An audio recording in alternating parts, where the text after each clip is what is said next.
अन्ततः झापा 5बाट ओलीलाई हराएर संसद बनेका राष्ट्रिय स्वतन्त्र पार्टीका वरिष्ठ नेता बालेन्द्र शाहले 12:34 शपथ ग्रहण गरे।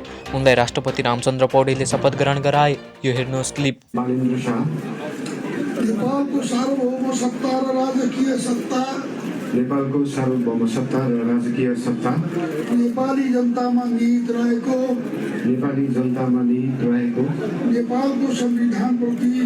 नेपालको संविधानप्रति पूर्ण वफादार रही सत्यनिष्ठापूर्वक प्रतिज्ञा गर्दै ईश्वर देश र जनताको नाममा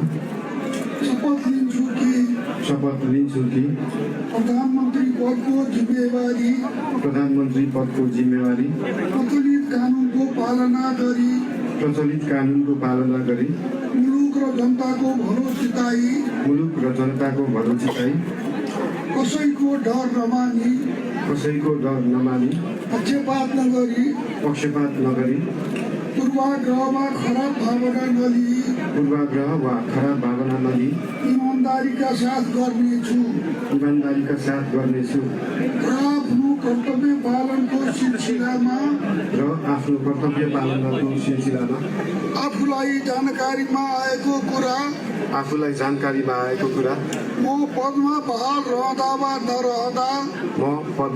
रहँदा वा नरहँदा जुनसुकै अवस्थामा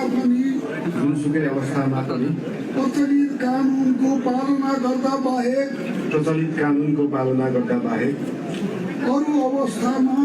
अरू अवस्थामा कुनै किसिमबाट पनि प्रकट वा सङ्केत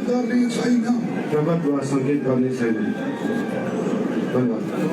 यसपछि नवनियुक्त सम्माननीय प्रधानमन्त्री